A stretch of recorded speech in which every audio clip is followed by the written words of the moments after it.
Your life as every rank on the FBI Most Wanted list. There is a poster at your local post office that nobody reads. It hangs between a missing child from 2019 and an identity fraud case from before that. 15 faces, 15 names, 15 people. The United States government is actively hunting right now. Some for decades, some for years, some for months. Most people walk past it without looking.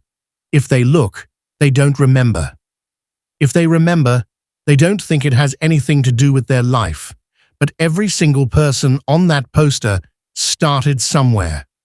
Most of them started exactly where you are about to start.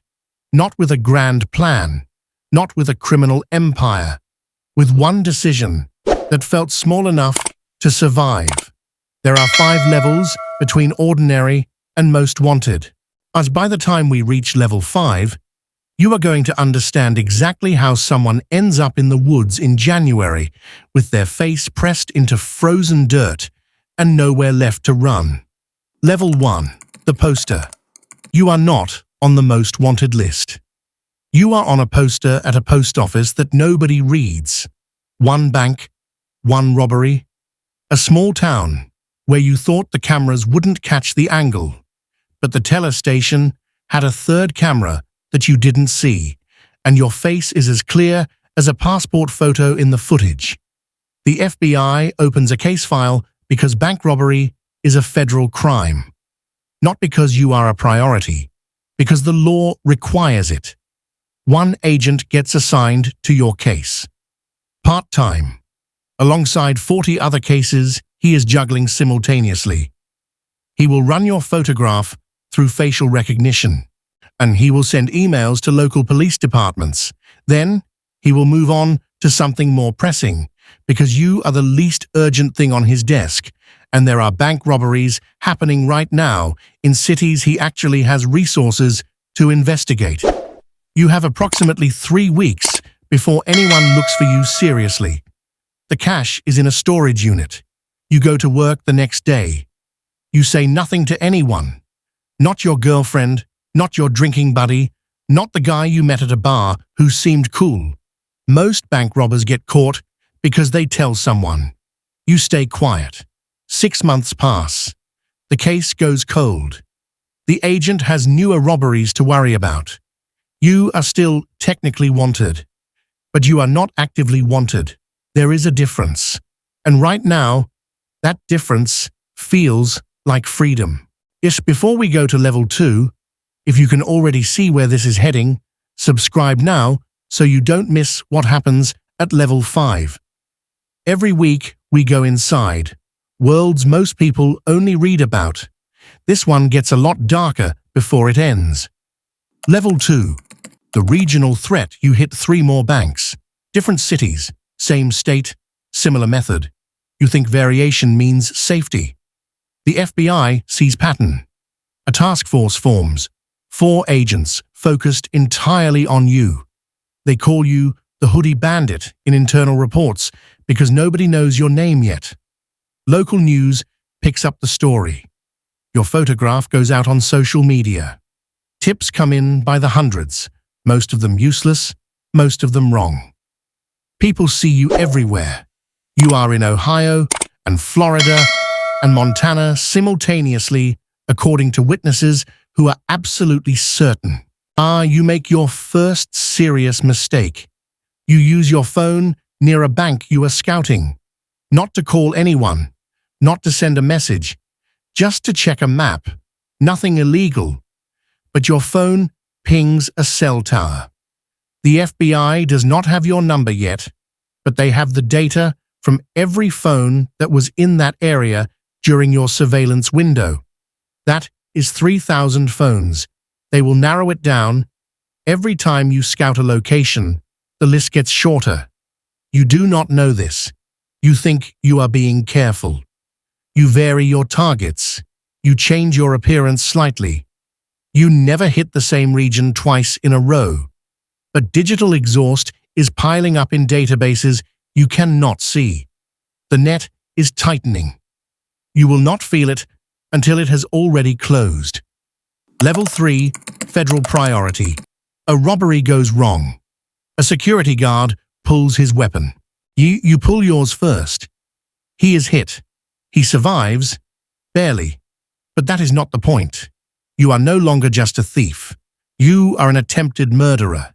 Everything changes overnight. The task force triples in size. A dedicated intelligence analyst begins building a profile of you. Not just what you did, but who you are. Where you strike, when you strike, the gaps between crimes, the geographic pattern that you believe is random, but is not. Humans are incapable of true randomness. We create patterns without realizing it. The analyst sees them. Your face goes on billboards. Crime Stoppers posts a $25,000 reward. Your photograph is on the FBI website. You have a new nickname, something that sounds dangerous. The news runs your story every slow day. You have become real to people, not a face on a poster, a narrative, or a threat. Then a tip arrives. Your ex-girlfriend recognized your hands in the surveillance footage, not your face, your hands, the way you hold a gun, a particular stance. Something clicked after she watched the footage 3 times. The FBI is at her door within 4 hours. She tells them your name. Level 4, the Manhunt. They know your name now. Your name leads to your birth certificate. Your birth certificate leads to your address history. Your address history leads to everyone who has ever shared an address with you. Within 48 hours, agents have interviewed your parents, your siblings, your former co-workers. Everyone you have ever known receives a visit. Your bank accounts are frozen. Your email is monitored. Every known associate in your life is under surveillance, not because they are suspects, but because isolation drives people to contact the one person they trust. The FBI knows this. They are waiting. You are in Missouri, or maybe Arkansas, somewhere in the middle of the country where small towns don't ask questions and motels take cash. You have grown a beard, lost weight from the stress. You look different from your photographs. Your mother does not know where you are. This is true.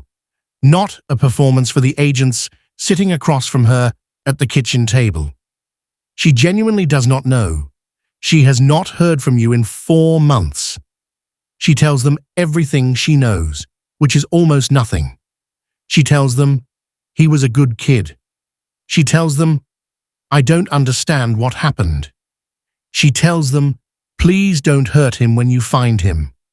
Your brother answers the door, looks at the agents for 3 seconds, and then closes it without speaking.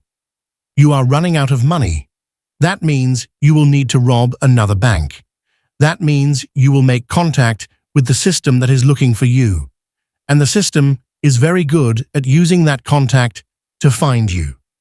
Level 5, the Fugitive. You rob one more bank. A town so small it doesn't have a traffic light. Population in 800. 1 bank, 2 employees. You're in and out in 4 minutes.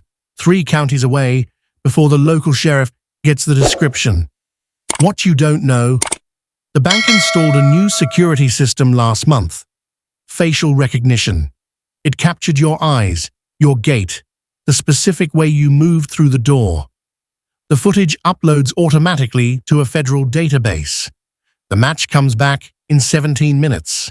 The task force mobilizes everything within a 100-mile radius. She helicopters, roadblocks, state police coordinating across county lines. Your burner phone pings a tower outside town. They triangulate. The radius shrinks to 50 miles, then 20. You are driving the speed limit on back roads, thinking you got away clean. The first roadblock appears a quarter-mile ahead. You turn off before they see you. Your heart rate spikes. That was not random. They are looking for you specifically. You ditch the car and walk into the woods. It is January. single digits overnight. You are wearing a jacket meant for autumn. On the third day, you hear the dogs. Bloodhounds, baying in the distance, getting closer. You run full sprint through undergrowth that tears at your clothes and skin. You cross a creek, hoping to break the scent trail. It doesn't work. The dogs adjust. You slide down a ravine, and your ankle breaks on the descent. The helicopter appears overhead. Thermal imaging spots your heat signature through the canopy. You raise your hands, face in frozen dirt. Zip ties.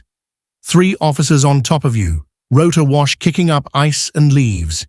Someone reading you your rights over the noise. 15 months of running. It ends in a ravine in Missouri, smelling like decay and cold soil and failure. Final, recontextualization. The charges read like a list of every decision you made. Armed robbery times 14. Attempted murder. Assault with a deadly weapon. Fleeing. Weapons charges. Each count carries years. Together, they carry decades. The federal prosecutor offers a deal. 40 years. You take it. The sentencing hearing lasts 20 minutes. You think about level 1, while the judge reads the sentence. And you think about the 6 months the case went cold. The feeling that you had gotten away with it. The lesson you learned, that the system was slow, that you were smarter than it, that you could do it again. That was the trap. Not the FBI, not the task force, not the facial recognition system at a bank in a town with no traffic lights. The trap was level 1. The trap was the 6 months of silence and the case going cold and the lesson you took from it. Every level after that was not you climbing. It was you falling. And every level gave you enough speed that you couldn't feel the ground getting closer. The FBI was not climbing with you. The FBI was waiting at the bottom. It always was. If this changed how you think about systems, how they find people, how every small decision compounds, subscribe. Every week we go inside the worlds most people only read about. The next video is already written. You should be there for it.